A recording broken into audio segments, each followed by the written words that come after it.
On peut commencer, donc, je vous annonce donc l'ouverture du conseil. Donc, nous sommes sans public, tel que nous demande pour l'instant la préfecture.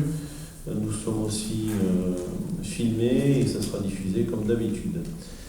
Juste avant de commencer, je voulais faire un petit mot pour vous dire que, bien entendu, la commune d'Aubé est complètement solidaire avec le peuple ukrainien, avec ce qui se passe. Et certaines actions vont avoir lieu. Donc, vous avez peut-être vu, on a mis les couleurs de l'Ukraine sur l'éclairage du château. Et le CCAS, avec l'ensemble des CCAS de la communauté de communes, doivent se rencontrer mercredi pour pouvoir faire des collectes, comme l'ont fait d'autres communes à droite et à gauche. Et on vous en saura un petit peu plus dans quelques jours, voilà, après mercredi, je pense, mercredi prochain.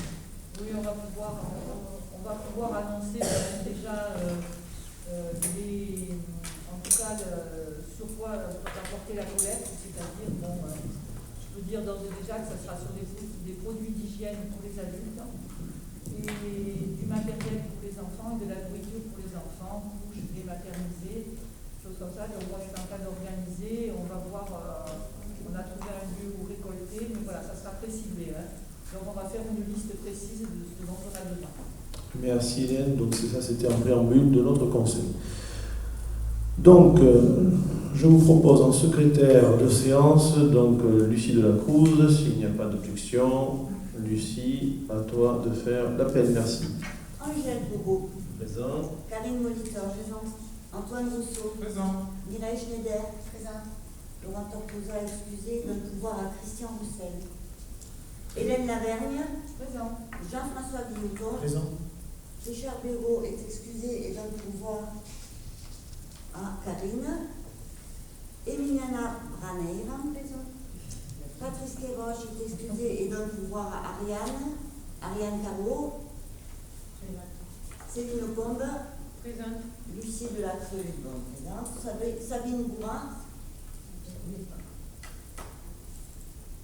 Romain Hernandez est excusé et donne pouvoir à Céline Combe. Cyprien Paris. Présent. Jean-Claude Rome. Présent. Angélique Rourosol. Présente. Christian Roussel. Présent. Pilar Chalissin. Arnaud Zafria est excusé et donne pouvoir à Estelle Villanova. Présente. Et Madeleine Duquier. Présent. Tu es là? J'ai dit, hein? Oui.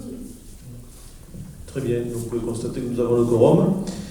Alors, approbation du dernier PV, donc vous avez dû remonter les éléments, donc je vous fais voter. Qui est contre? Qui s'abstient? Le PV est adopté à l'unanimité, merci. Donc, délibération numéro 5/2022, donc autorisation au maire de signer le contrat d'agrément à la Fédération française des courses camarguaises 2022 et c'est Cyprien qui s'en charge. Merci. Bonsoir à tous. Donc, je vais lire le projet de délibération. Monsieur le maire expose au Conseil sa volonté de signer au contrat d'agrément annuel avec la Fédération française de la course camarguaise afin de pérenniser la tradition des courses sur le plan taurin de la commune. Cet agrément permet à la commune d'être représentée au sein de l'Assemblée générale de la FFCC avec voix délibérante et d'accéder à tous les services proposés par la Fédération. Monsieur le maire explique que l'organisation, en particulier des courses camarguaises et de manifestations taurines sur la voie publique, nécessite un agrément spécifique que la FFCC est seule habilitée à délivrer. Monsieur le maire indique que la commission des festivités a reçu un courrier de la FFCC avec les conditions d'exécution des prestations taurines ainsi que le montant de l'attribution de l'agrément pour 2022, qui est de 472 € TTC, somme identique à celle versée pour l'année 2021. Merci. Donc, y a-t-il des questions? Pas de questions. Qui est contre? Qui s'abstient? Adopté à l'unanimité, merci. Donc, délibération numéro 6/2022, donc fixation du tarif et durée de concession du cimetière. Et c'est Christian qui nous l'a dit. Merci. Bien, Bonsoir. Monsieur le maire présente au conseil municipal la possibilité de mettre à jour la durée et le prix des concessions au cimetière. Premièrement, de maintenir la durée des concessions, qui est actuellement de 50 ans, quelle que soit leur taille, telle qu'elle a été définie par la délibération du 3 juillet 2009. Deuxièmement, de revaloriser les tarifs pour les petites et grandes concessions. Les prix des concessions n'ont en effet pas été revus depuis plusieurs années. Donc nous nous sommes rapprochés des communes avoisinantes et nous proposons les tarifs suivants. Petite concession, 500 €. Grande concession, 1 000 €. Merci. Y a-t-il des questions? Pas de questions. Donc, qui est contre? Qui s'abstient? Adopté à l'unanimité. Merci. Délibération numéro 7, donc 2022, autorisation au maire de déposer une demande de subvention d'État et du département et des instances concernées dans le cadre de la construction d'une nouvelle école élémentaire. Et c'est Karine. Oui, donc comme vous le savez, nous avons le projet de construire une nouvelle école élémentaire. Dans le cadre de la création, donc le projet est en cours. Il y a eu la dernière fois une commission à laquelle Madame Buquet a participé sur la création, le choix des architectes, des 3 architectes qui vont concourir. Mais tout le projet continue et notamment on doit déposer des demandes de subvention. Donc en fait sur un coût d'opération qui n'est encore pas définitif, puisqu'effectivement tant que l'école et le plan n'auront pas été finalisés par l'architecte, on n'aura pas un coût final. Mais en tout cas le coût qui a été estimé par l'AMO. Donc ce projet de délibération vise à autoriser Monsieur le maire de déposer cette demande de subvention auprès de l'État, donc la préfecture et du département. Très bien. Est-il des questions? Pas de questions. Donc, qui est contre? Qui s'abstient? Adopté à l'unanimité. Merci. Donc, délibération numéro 8 2022, donc étude d'impact financier lié au projet de la construction d'une nouvelle école élémentaire. C'est toujours Karine. Oui, dans ce même cadre, étant donné que ce projet d'investissement exceptionnel prévoit des dépenses qui sont supérieures à 150% des recettes réelles de fonctionnement, nous sommes dans l'obligation de faire une étude d'impact liée à ce projet de construction. Donc en fait, quels seront les impacts de cette construction sur le futur, que ce soit en termes de dépenses ultérieures, de subventions, d'impact financier lié à l'emprunt. Donc c'est l'étude d'impact pluriannuelle qui a été réalisée, qui vous a été soumise et qui fait l'objet donc de cette délibération, afin donc de valider l'étude d'impact financier qui a été jointe à la présente délibération. Très bien. Y a-t-il des questions? Pas de questions. Donc, qui est contre? Qui s'abstient? Adopté à l'unanimité. Merci. Donc, délibération numéro 9, 22, autorisation au maire de déposer une demande de subvention d'État et de département et des instances concernées dans le cadre de la construction d'un nouveau skatepark et d'un pump park. Donc là, c'est Christian qui s'en occupe. Merci. Voilà. Donc, Monsieur le maire précise que dans le cadre de sa politique sportive et valorisation du territoire, la commune d'Aubais souhaite réinventer un skatepark sur le site de l'Argilier, l'actuel étant vieillissant et obsolète et ne garantit pas la sécurité de ses utilisateurs. Donc plusieurs réflexions ont été menées avec la commission des sports et associations et des utilisateurs du skatepark afin de trouver un nouvel emplacement et de répondre à leurs demandes en intégrant le choix des modules sportifs. Le coût global des travaux s'élève à 260 000 €. L'opération se déroulera en une seule tranche pour débuter au dernier trimestre 2022 et s'achèvera au cours de l'année 2023. Le montant des demandes de subvention adressées au département s'élève à 104 000 €. Donc le budget prévisionnel global est présenté de la façon ci-après. Skatepark 150 200, Pump Track 60 000, VRD aménagement 20 000, maîtrise d'œuvre 4 300, donc 260 carrés. Très bien. Y a-t-il des questions?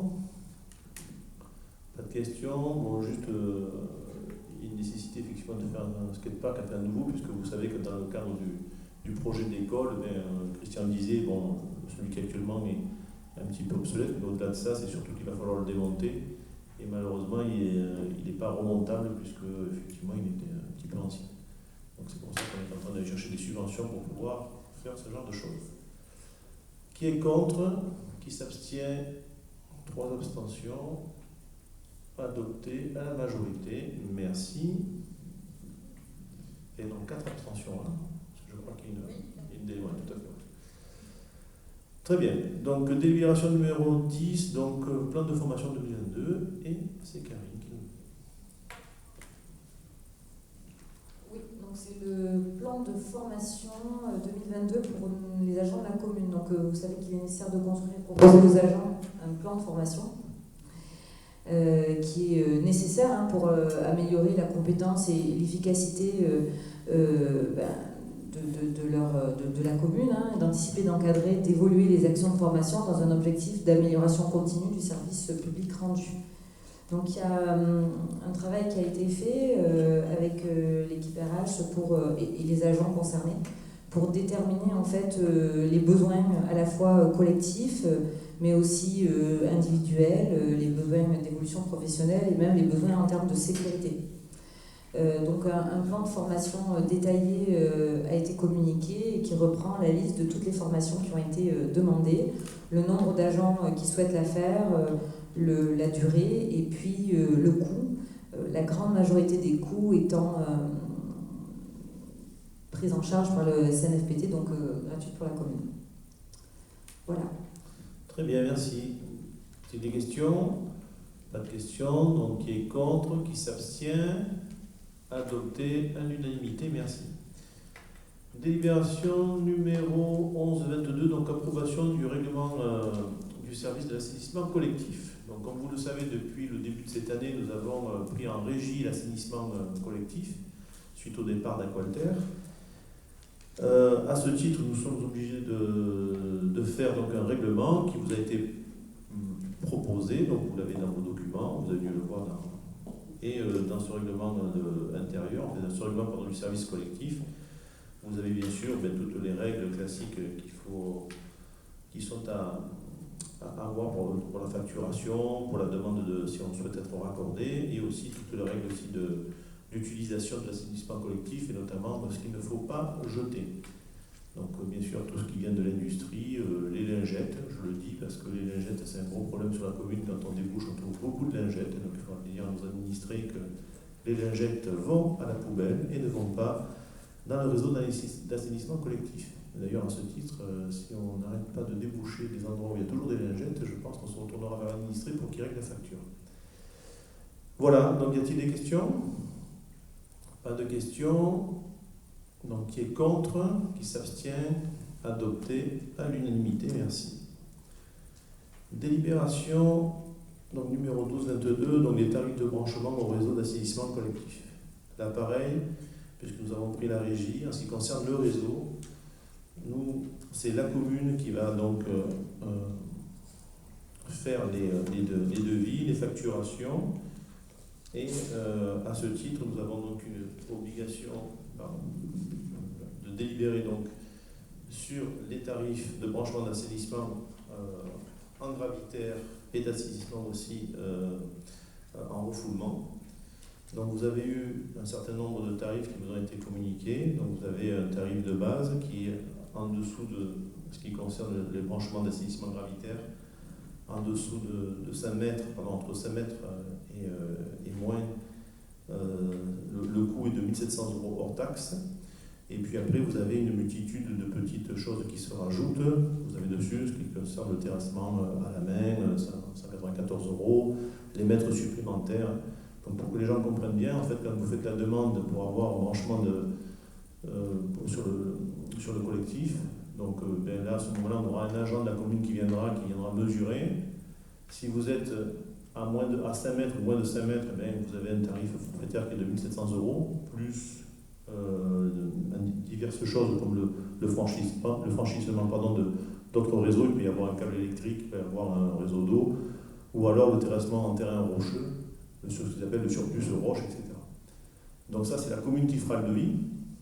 Elle proposera ça à l'administré. Si l'administré il nous donnera son accord, et là la commune encaissera 50% de ce devis, et après il y aura une régule en fonction des travaux, parce qu'on fera toujours un devis qui peut le plus, peut le moins, en prévision. Pourquoi? Parce qu'on n'a pas des yeux magiques qui nous permettent de voir à travers la route. Donc quand on ouvre, on ne sait pas ce qu'on trouve en dessous. Donc on mettra toujours le surplus roche, et puis en fait, s'il n'y a pas de roche, le ministre sera content parce qu'il paiera moins cher. Ce qu'il faut savoir aussi, c'est qu'on s'est quand même calé sur un prix nettement plus bas que ce que faisait Aqualter. Le surplus roche, si on prend cet exemple-là, qui était assez coûteux, nous on prend 100 €, là où Aqualter prenait 268 €. Donc les administrés qui auront ce service-là qui va rentrer, bon, ils seront aussi gagnants. Voilà, y a-t-il des questions? Oui. Oui, simplement, si un administré veut faire les travaux lui-même, évidemment sous contrôle de la mairie, est-ce que c'est autorisé ou pas, ou bien la mairie a l'exclusivité de faire tous ces travaux? La mairie a l'exclusivité de faire tous les travaux sur le domaine public. Et après, par contre, il y aura toujours un tarif un petit peu différent, notamment en ce moment, on va envoyer normalement au mois de mars la canalisation de refoulement. On va en profiter pour faire 2 réseaux d'assainissement sur les fadarelles et les masques, pardon, merci. Donc là, par contre, comme l'entreprise qui va faire ses branchements pour cet ouvert, ça sera peut-être un petit peu moins cher. Donc on ira voir les administrés, on dira alors un tarif, je ne dis pas le tarif parce que sinon les gens vont dire oui, vous avez dit ça, et c'est pas tout à fait ça, enfin mettons un tarif beaucoup moins cher. Et là, par contre, sur le coup, là, on en profitera. Et pour l'administré, ça sera avantageux parce que quand il y a ce type de travaux, ça ne sera pas la commune, mais ça sera effectivement celui qui a gagné l'appel d'offres qui fera ses branchements. Vous nous amènerez de la conduite principale en limite de propriété, vous amènerez déjà exactement. Exactement. Il y a au chemin du stade, au chemin de la route. Voilà. En fait, on fera exactement ce que faisait Aqualter, tout simplement. Après, derrière, c'est à l'administré de prendre du domaine public de sa limite de propriété jusqu'à chez lui. Voilà. Donc là, la délibération, il s'agit juste des tarifs pour ces prestations-là. Et il y a 2 types de tarifs, on le disait tout à l'heure. Vous avez un tarif sur l'assainissement gravitaire et un autre en refoulement. Le prix est un peu différent, c'est un petit peu plus cher. Un assainissement gravitaire, c'est 1 700 € sur la base normale, on va dire, et en refoulement, c'est de 2 000 €, plus tout le reste qui vient derrière. D'autres questions?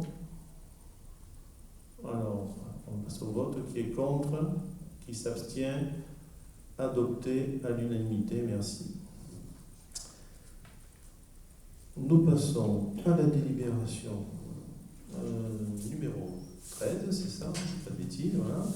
La délibération numéro 13 demande d'inscription au programme d'investissement de l'appel de projet du SMEG pour la dissimulation et la coordination d'aménagement au passage des écoles. Et c'est Antoine qui s'occupe de ça. Merci. Bonsoir, merci. Donc ce sont 3 délibérations, là, les 13, 14 et 15 qui vont se suivre. Donc je vous fais une introduction générale. Pour mémoire, on avait pris au mois de septembre dernier une première délibération pour autoriser des études à faire par le SMEC. C'est mon collègue Laurent Tortosa qui nous avait présenté ces délibérations. Donc, ce soir, il n'est pas là, donc je note qu'il donne sa procuration à Christian, mais qu'il me refile ses délibes. C'est bien noté. Christian réglera ça à la sortie. Hein. Donc, plus sérieusement, il s'agit maintenant d'autoriser Monsieur le maire à engager les dépenses puisque les études ont été reçues. Donc la première délibération, comme l'a dit Angèle, concerne la dissimulation et la coordination d'aménagement. Donc il s'agit du passage des écoles, hein, vous voyez où c'est, entre le policier municipal et les écoles, là, ce passage qui nous permet de connecter 2 parties du village, qui est un petit passage pas très... disons pas, qui pourrait être amélioré. Donc l'idée c'est d'enterrer les réseaux électriques, de l'éclairer un petit peu mieux, et donc d'enterrer aussi les réseaux télécoms. Donc cette première délibération concerne la dissimulation et la coordination d'aménagement, donc en gros cacher les câbles. L'état financier estimatif s'élève à 26 000 € avec 30% de participation du SMEG, 40% de participation d'Enedis et donc un reste à charge à la commune de 30% aux alentours de 9 000 €. Est-ce qu'il y a des questions? Pas de questions. Bon, on passe au vote. Qui est contre? Qui s'abstient? Adopté à l'unanimité, merci. Je te laisse faire la suivante, numéro 14, qui est la même chose. Mais... Ok, donc là, demande d'inscription au programme d'investissement de l'appel à projet du SMEC pour l'éclairage public, cette fois-ci, au passage des écoles, donc même contexte. Et simplement ici, pour l'éclairage public, l'état financier estimatif s'élève à 14 500 € hors taxe, et avec une participation ici de 20% du SMIC et un reste à charge pour la commune de 80%, ce qui ferait un total aux alentours de 18 000 €. Donc là encore, il s'agit d'autoriser Monsieur le maire à engager ses dépenses suite à l'étude qui nous a été faite par le SMIC. Est-ce qu'il y a des questions? Passe au vote. Qui est contre? Qui s'abstient? Adopté à l'unanimité. Je te laisse faire la suite pour la numéro 15. Et la numéro 15, donc la même chose en ce qui concerne le génie civil et télécom. Donc voilà, les réseaux SEC, mais cette fois-ci télécom.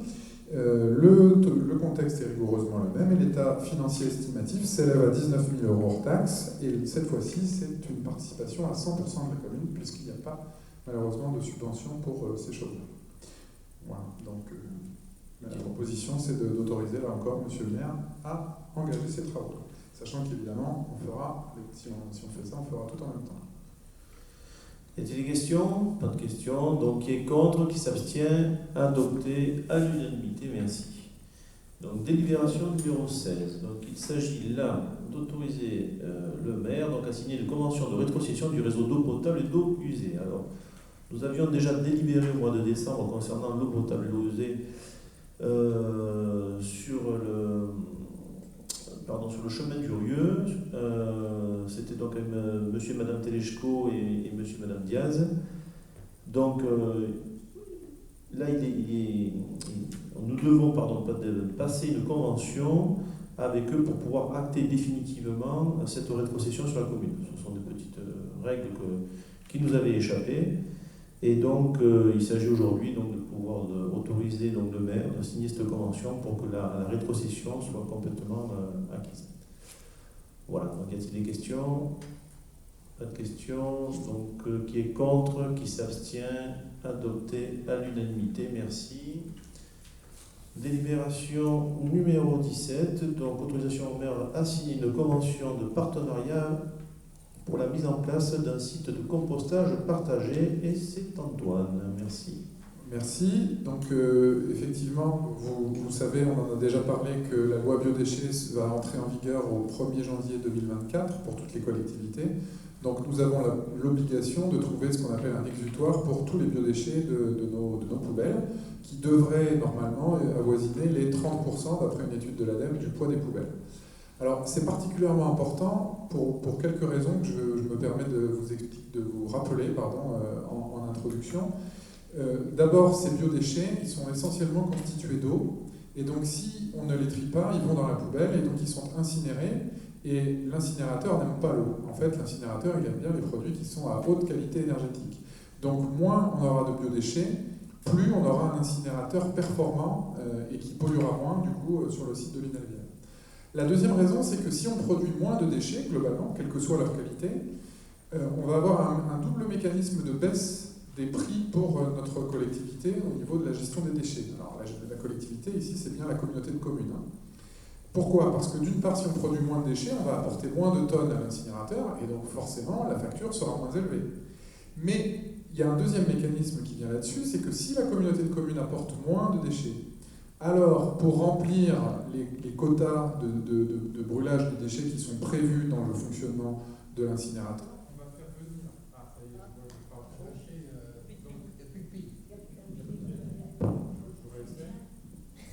donc le deuxième mécanisme, c'est que si jamais on apporte moins de tonnes, ça veut dire qu'on va pouvoir remplacer les tonnes que la communauté de communes n'apporte pas par ce qu'on appelle des déchets tiers, des déchets qu'on va faire venir de Montpellier, du nord du Gard, etc. Et ces déchets, on les fait payer beaucoup plus cher à ceux qui viennent brûler, entre guillemets, chez nous. Et donc, ça permet de faire baisser le coût de la tonne. Donc vous voyez qu'on a tout intérêt à diminuer pour tout un tas de raisons. Là, j'évoque les raisons économiques, mais vous imaginez bien qu'il y a des raisons écologiques derrière tout ça aussi, qui sont beaucoup plus évidentes, de trier nos déchets. Donc, la communauté de communes met en place du tri à la source. Donc, vous savez que vous avez la possibilité d'acheter des composteurs individuels à la communauté de communes, qui sont vendus au prix très intéressant de 10 €, sachant qu'ils coûtent à peu près 5 fois plus. Jusqu'à maintenant, on avait des composteurs en plastique, maintenant on va avoir des jolis composteurs en bois. La communauté de communes ne va pas tarder à communiquer là-dessus. Et là, pour la délibération d'aujourd'hui, j'en ai terminé avec ma longue introduction, il s'agit de vous proposer d'installer des composteurs collectifs, cette fois-ci, donc pour les gens qui n'ont pas de jardin en fait, sur le site de la commune. Et donc ce qu'on vous propose, c'est de passer une convention et d'autoriser Monsieur le maire à signer une convention avec la Comcom, convention complètement gratuite. La Comcom viendrait installer ces composteurs collectifs, en fait ils marchent par 3, hein, parce qu'il faut que ça mature, juste à l'entrée du parking de la cantine, juste au-dessus des jardins partagés d'OB. Donc ça fera une source de compost naturel pour nos jardiniers des jardins partagés et pour les obésiens aussi, hein, mais disons qu'il y a une source naturelle à côté. Et donc voilà, ça permettra aux gens d'apporter leurs biodéchets à cet endroit-là. Voilà. Est-ce qu'il y a des questions? Oui, Madame Buquet. Alors, moi, je me rappelle avoir assisté à une réunion de la COMEX sur l'environnement, sur les déchets, et où quelqu'un avait fait remarquer que quand on avait un compostage par public, les gens mettaient un peu n'importe quoi dedans, et y compris des cailloux, on retrouvait des déchets toxiques comme les lauriers roses et des choses comme ça. Donc l'idée, enfin la question c'est quid de l'usage de ce compost après. Alors, et comment vous allez former les gens à mettre pas n'importe quoi dedans. Ouais, Parce que le récipient qui récupère le verre là, qui est installé près du parc des Aubries, moi j'ai vu dedans, les gens s'en servent comme d'une poubelle. Hein. On retrouve des choses qui n'ont rien à voir avec du verre dedans. Alors, vous avez raison. De toute façon, il est clair que quand on met en place un mécanisme comme celui-là, comme du ramassage de verre, du ramassage de papier, des déchetteries, etc., malheureusement, il y a toujours des gens, et on l'a vu il n'y a pas longtemps avec cette fameuse histoire des gens qui vont jeter leurs déchets dans la garrigue, des gens qui ne respectent pas la loi, tout simplement, et qui font n'importe quoi. Il y en aura toujours. Alors après, est-ce que pour autant, il faut se priver d'avoir ces composteurs? Je ne crois pas. Maintenant, la question que vous posez, et qui est très juste, hein, c'est comment on forme ces gens-là. Donc ça, la communauté de communes y a pensé. Donc il va y avoir une réunion publique, donc ça me donne l'occasion de vous l'annoncer, le lundi 28 mars à 18h dans cette salle, qui va être animée par les agents de la communauté de communes. Là encore, c'est un peu une exclusivité, mais vous aurez bientôt la communication faite par la CCRVE sur ce sujet. Il va y avoir des ambassadeurs du tri qui vont être choisis par la communauté de communes. Il y aura à la fois des agents de la commune qui vont être responsables de ça et des obésiens, des citoyens d'Aubé qui vont être volontaires pour le faire, quitte à ce que ça tourne, etc. Donc lors de cette réunion publique, des gens vont devoir lever la main pour dire oui, moi je suis OK pour venir vérifier que le compost est correctement effectué, etc. Donc il y aura une formation, il y aura de la communication, il y aura tout un tas de choses. Maintenant, si entre minuit et 2h du matin, il y a des gens qui viennent jeter n'importe quoi et que personne n'est là pour le voir, malheureusement, on ne peut pas faire grand-chose. Mais bon, j'espère qu'on aura l'occasion de communiquer plutôt sur les choses positives et que ça donnera envie aux gens de ne pas faire trop de bêtises. Mais bien sûr, on ne pourra pas éviter ce que vous dites. Est-ce qu'il y a d'autres questions? Très bien, donc nous passons au vote. Alors, qui est contre, qui s'abstient, adopté à l'unanimité, merci.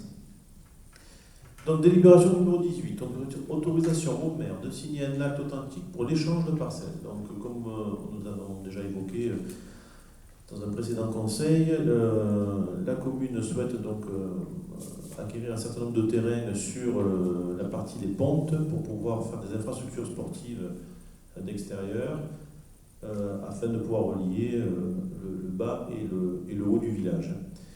Donc disposant de part, donc du coup, la commune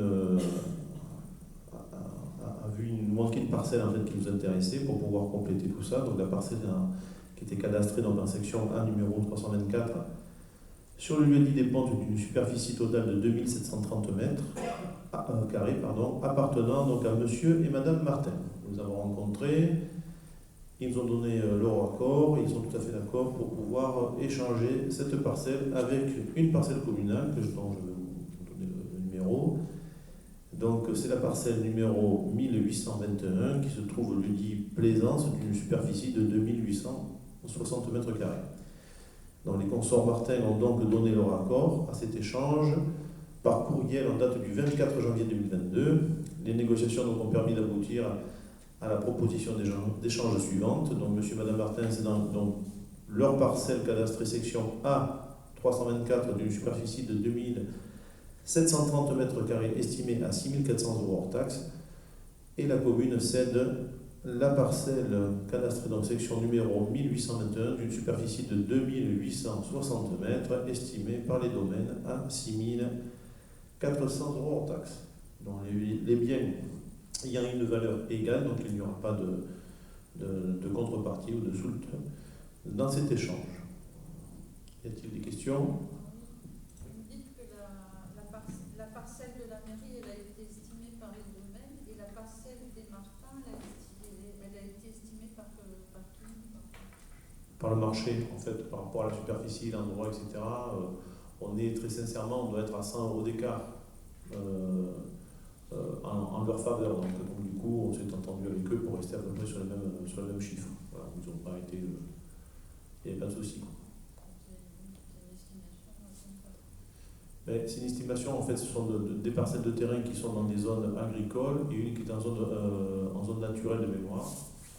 Non, agricole aussi, pardon. Les deux sont en zone agricole, donc sur superficie pratiquement égale, il n'y a pas de raison qu'un terrain agricole A ou B vale 2 € d'un côté et 3 € de l'autre. Enfin, ça ne s'est jamais vu, en fait.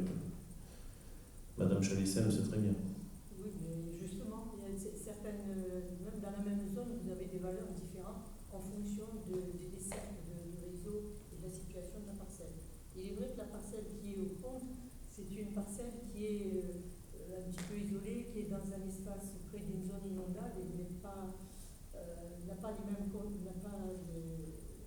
du moins celle de Plaisance n'a pas les mêmes contraintes que celle du bas. Enfin, superficie égale. La seule chose que je demanderais, c'est de bien marquer le prénom, parce que sur OB, monsieur et madame Martin, nous en avons plusieurs. Il s'agit de Valérie Martin et de Vincent. Voilà. Effectivement, on a beaucoup de Martin à OB, qui ne sont pas tous de la même famille. D'autres questions? Donc, qui est contre? Qui s'abstient? Adopté à l'unanimité, merci. Donc, délibération numéro 19-2022. Donc, autorisation au maire de signer un acte authentique pour un échange de parcelles avec Madame Vassilotto. Donc, il convient là, en l'occurrence, de régulariser la situation des parcelles cadastrées section B numéro 1583 et B numéro 2411, rue de l'Argilier, lesquelles sont respectivement grévées d'un emplacement réservé, donc un ER numéro 14, élargissement de la rue de l'Argilier, et un ER 65, création d'un cheminement piéton et d'un fossé d'évacuation des eaux pluviales entre la RD 142 et la parcelle B 2974 et B 3014 incluses. Ces parcelles appartiennent à Madame Manero Marie-Jeanne et Madame Vassilotto Jacqueline. Afin de pouvoir réaliser les travaux d'élargissement de la rue de l'Argilier et de création d'un cheminement piéton, la commune doit donc acquérir ces emplacements réservés. Il convient de régulariser la situation. Les consorts Manero et Vassilotto ont donc fait savoir leur intérêt à échanger ces parcelles contre 2 parcelles communales situées rue de l'Argilier, au sud de leur propriété actuelle. Les négociations ont permis d'aboutir à la proposition d'échange suivante. Les consorts Manero et Vassilotto cèdent sur la parcelle B numéro 1583 et B numéro 2411 une superficie respective de 18 m² et 25 m², ainsi qu'une superficie de 1614 m² à prendre sur la parcelle numéro 2445, estimée à 40 000 € hors taxe. La commune cède les parcelles cadastrées section B 3248 et B 3240 d'une superficie respective de 504 m² et 80 m² estimés par les domaines à 40 000 € hors taxe. Les biens ayant une valeur égale, aucune soute ne sera donc versée par l'une ou l'autre des parties. Les frais de géomètre et actes notariés seront pris en charge par la commune. Donc, je vous propose donc au Conseil d'approuver l'acte d'échange des parcelles communales cadastrées, section B numéro 3248 et B 3249, contre un tellement détaché de la parcelle B 1583, B 2411 et B 2445 sans soute de part et d'autre, et de l'autoriser à signer un acte et documents nécessaires à cet échange. Y a-t-il des questions?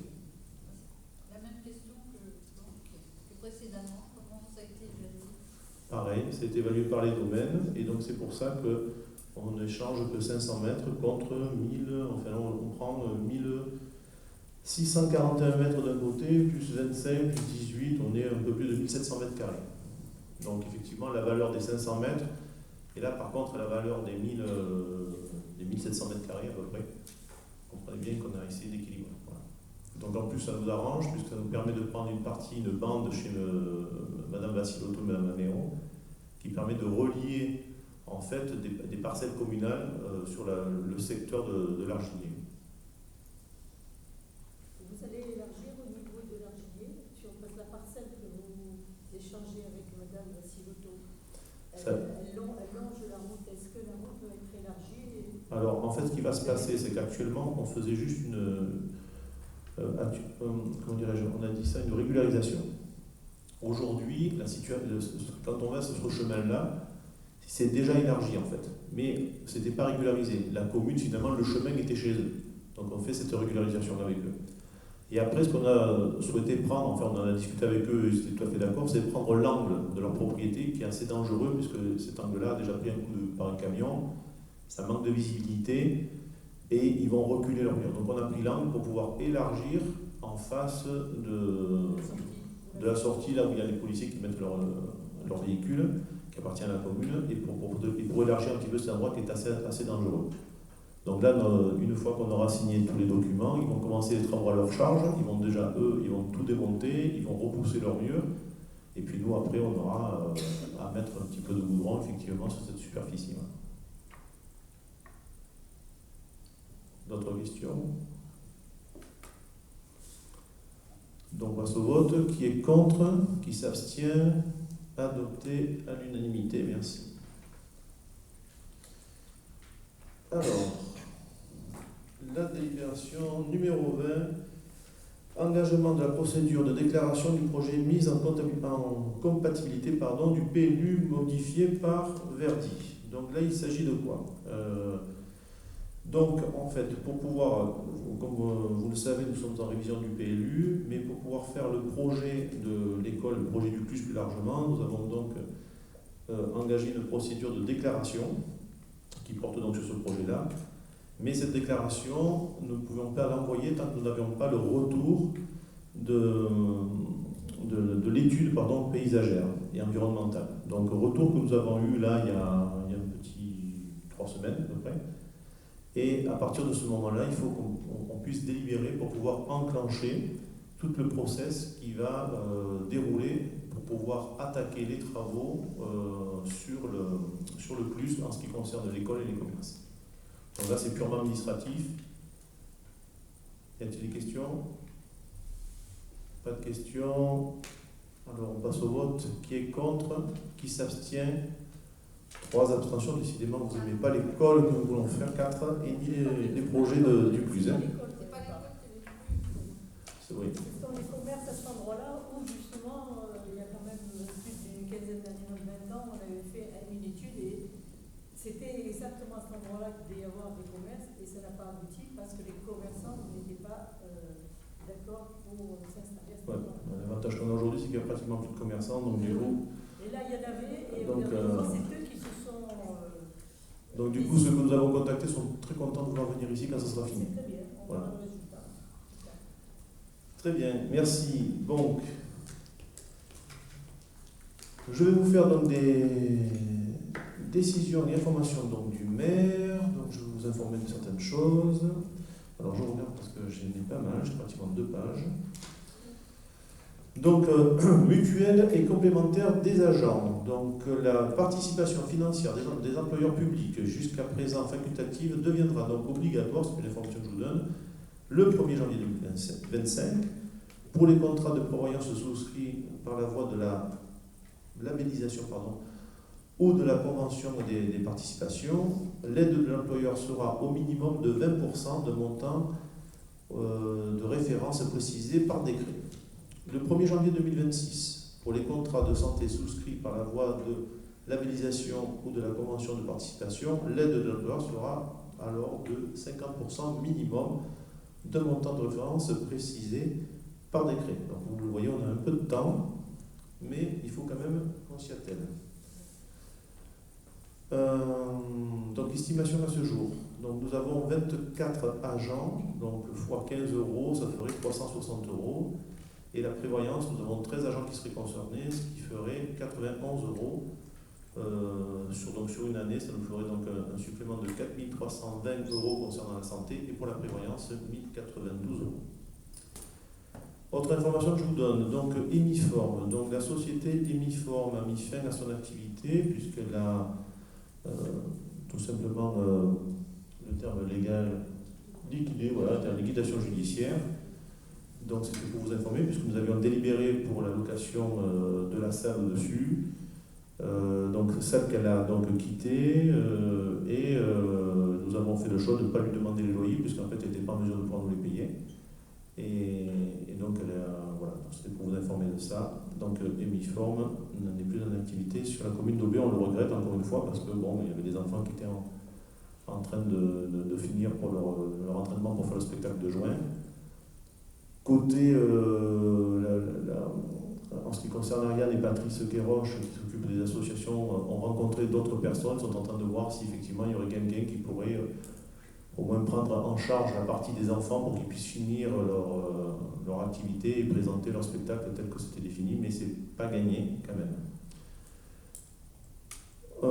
Journée de la femme, donc le 8 mars, c'est pour vous informer, donc c'est la journée des droits de la femme, et non pas la journée simplement de la femme, c'est bien des droits de la femme. Donc comme vous avez pu le voir aussi, nous avons avec... oui, la journée de la femme, c'est tous les jours.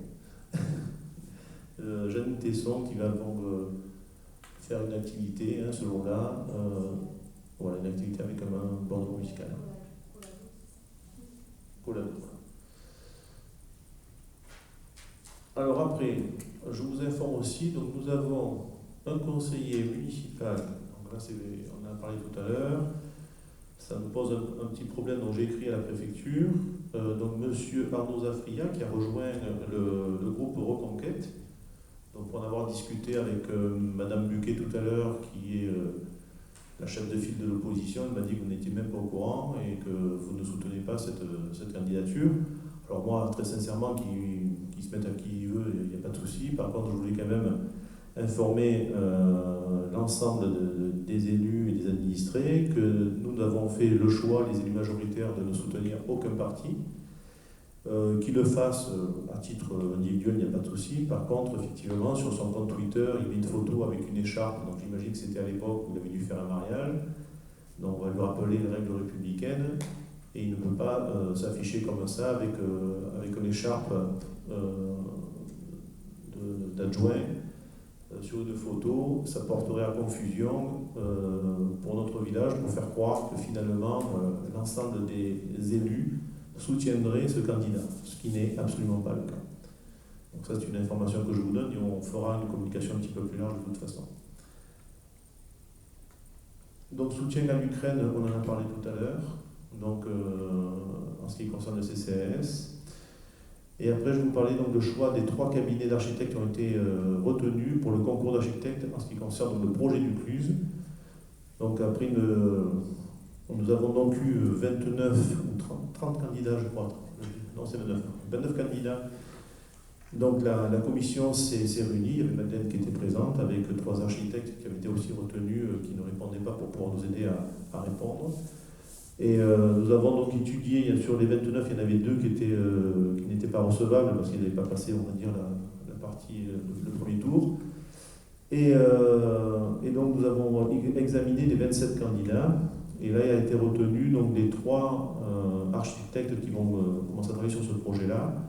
Donc, le premier, c'est Scope Eco Studio, des architectes de Beaucaire. Le second, c'est HB Mort Architectes, qui sont de Nîmes. Et le troisième, c'est SELARL, Portal, qui sont de Montpellier. Donc, juste pour information, ils vont commencer à travailler sur ce projet. Fin mars, début avril, ils vont nous donner leurs esquisses. Et là encore, la commission va se réunir et nous allons identifier, enfin retenir l'archi qui fera tout le projet d'ensemble du Cluse.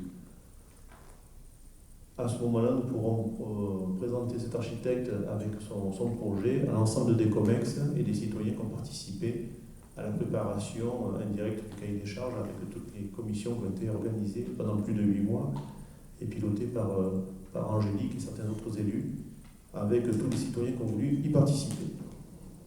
Après notre décision, donc, je vous donne la décision qu'on a fait le choix de choisir l'entreprise STPB Boisseron pour la réalisation de travaux de renouvellement de la conduite d'adduction d'eau potable, création donc d'un réseau de collecte d'eau usée, donc chemin des Masques et chemin des Fadarelles, on en parlait tout à l'heure, chemin du Carnaval, commune d'Aubé, pour un montant global de 993 000 €, 28 hors taxes. Pour la partie AEP et de 284 877 € pour la partie eau usée. Les travaux devraient commencer normalement ce mois-ci, au moins la préparation du chantier, et devraient durer 11 mois. Décision donc de choisir aussi pour chacun des lots ci-dessous, donc énumérer donc les entreprises suivantes. Donc en ce qui concerne les travaux de la mairie, vous avez pu voir qu'ils ont commencé enfin, c'est pas trop tôt. Donc en ce qui concerne le lot 1, donc la démolition et le gros œuvre, c'est l'entreprise Desportes à Aubé qui a gagné ce lot pour un montant de 45 436 €. Je vous fais des centimes. Le lot de menuiserie extérieur bois et aluminium et plus les serrureries, donc c'est l'entreprise SARL TR Bois Différence Bois de Calvisson pour un montant de 47 324 € hors taxe, bien entendu à chaque fois. Le lot numéro 3, donc c'est le doublage cloison faux plafond avec l'entreprise SARL ARB dont ribote les tavernes, donc pour un montant de 26 999 € hors taxe. Le lot numéro 4, menuiserie intérieur mobilier d'entreprise, donc c'est SAS Bassereau, ils sont sur le Pontet pour un montant de 23 850 € hors taxe. Le lot numéro 5, revêtement de sol, faïence, l'entreprise SARL ARB, ribote les tavernes aussi pour un montant de 23 496 € hors taxe. Le lot numéro 6, électricité courant, donc fort et faible, c'est l'entreprise SAS Électro-Industrie de Nîmes pour un montant de 25 975 € hors taxe pour la tranche ferme et un montant pour la tranche optionnelle de 1 553 € hors taxe toujours. Le lot numéro 7, donc chauffage, rafraîchissement, ventilation, plomberie, c'est l'entreprise SARL CK Elec de Haut-Bord, ils sont pour un montant de 38 123 € hors taxe. Le lot peinture, c'est l'entreprise SARL ARB Ribote les Tavernes pour un montant de 12 500 € hors taxe. Le lot désamiantage donc il a été déclaré infructueux pour cause d'offre inacceptable. Donc la décision a été prise pour la réalisation de cette mission de maîtrise d'œuvre pour les travaux de rénovation de le regroupement Romain Jeannot, architecte Aubé, l'URL Basse Sonnant et Grillet Christian, économiste libéral à Uzès pour un montant de 23 000 €. En ce qui concerne, pour votre information, le désamiantage, donc comme l'offre était inacceptable, nous avons eu entre-temps la chance d'avoir un Aubésien Mathieu Gelin, qui a l'agrément pour le faire et qui nous l'a fait pour un montant qui était beaucoup plus raisonnable. Voilà pour les informations que je devais vous donner aujourd'hui. Et maintenant, je vous dis... Ah, une question peut-être ? Non, je voudrais juste dire que le poteau de France Télécom qui était à moitié touché sur le chemin de la Villa des Chênes a été réparé sous le week-end dernier. Merci. Enfin. Maintenant vertical. Oui. Bon, alors, petite information supplémentaire par rapport à tout ça, effectivement, on a... Sur la Rocque d'Aubé aussi, ils ont réparé, ça a été un peu long, je comprends les administrés qui attendent, effectivement, on attend toujours sur réparer le lendemain, c'est un peu long. Petite information aussi sur les chemins, je sais que les chemins, les gens y râlent et ils ont entièrement raison, bon, c'est compliqué. Par contre, on attend des subventions, comme vous le savez, suite aux événements du 14 septembre dernier, les subventions ne sont pas encore là, elles risquent d'arriver le 23 et la commune n'a pas les moyens d'engager 600 000 € de travaux pour mettre en état ces chemins pour l'instant. Par contre, on en parlera plus tard dans la création du budget, on va commencer à faire des choses. Et des choses vont commencer à se faire. Et En ce qui concerne le mois de mars, ce que je peux vous dire, c'est qu'en zone artisanale, il va y avoir donc, le chemin qui passe, qui va être pris donc, par la communauté de communes qui passe devant chez l'entreprise Combe et il y a qui avant AKS, voilà, c'est le chemin de chemin de carrière, le chemin de carrière. Donc va être repris complètement en goudron par la communauté de communes. Et donc voilà, et puis on va en profiter à droite et à gauche pour pouvoir faire un petit peu de travaux parce que c'est un peu compliqué. Et d'autres chemins, on va certainement les réouvrir. On en a fermé un et on va essayer de le réouvrir en mettant des plots de sécurité pour que les administrés puissent au moins rouler, mais en faisant réduire la vitesse parce que c'est des chemins qui coûtent 100 000 € de réparation. Donc il faut reprendre un peu tout ce qui n'a pas été fait, mais bon, c'est comme ça. Et puis tout ce voilà, les chemins sont vraiment très compliqués. Enfin, bon. Vous avez bien avancé puisque ce tronçon de chemin justement qui passe devant chez Madame Combe, la communauté de communes ne voulait pas le reconnaître comme chemin communal et il n'était pas dans la classe des chemins. Tout à fait, oui. On a réussi à le faire mettre dans la classe. Pendant des années, on n'est jamais arrivé nous, à le faire. Voilà, mais écoute, on est arrivé. Bon, en plus de ça, alors ils vont s'arrêter jusqu'à chez Madame Combe, ils n'iront pas plus loin parce qu'après le chemin doit être décalé. Parce qu'en fait le chemin il est sur une parcelle de communale et on va le faire décaler et là c'est un budget supplémentaire, ils y reviendront sur un deuxième temps. Qui est actuellement en face de là où il y a Geoffrey Curel qui a ses entrepôts. Et vous avez avancé sur le chemin qui va à la déchetterie, qui va à Aiguelille, ce chemin qui est mis en... Alors ce chemin est fermé, donc il est fermé pour l'instant. C'est le chemin du moulin avant d'Aiguelive, qu'on va appeler le chemin d'Aubé, parce que franchement tout le monde passe par là. Et en fait, on va mettre une borne, il n'y aura que les gens d'Aubé qui pourront passer. Non, on a demandé à notre voisin s'il participait, parce qu'effectivement on s'est aperçu que... que... Il a jamais voulu participer, alors voilà. ce sont les gens d'Aiguelive qui l'utilisent. Exactement, 90% des gens d'Aiguelive qui utilisent ce chemin, mais bon... Donc on va voir, on est en train de regarder de pouvoir le réouvrir en mettant des indications de sécurité, en fait des plots, des piquets, des choses comme ça. On va regarder parce que là c'est un gros budget aussi et c'est compliqué. Bon, tant qu'on n'a pas les subventions qui arrivent, c'est compliqué d'envoyer 60 ou 70 000 € sur un chemin pour finalement... Alors je suis désolé pour les 4 administrés qui sont là-bas, je comprends qu'ils sont embêtés, mais pour 10 administrés, alors qu'on a des chemins d'enrobés qui concernent... Ce chemin doit être communautaire. Voilà, ce chemin doit être communautaire, effectivement. Mais bon, notre voisin ne veut rien entendre. Il nous a même dit on n'a qu'à le fermer, ça ne le dérangeait pas. Donc ça, c'est un petit message pour les Aiguelivois. Voilà. Bon. Donc on peut clôturer ce conseil. Merci à toutes et merci à tous. Bonne soirée.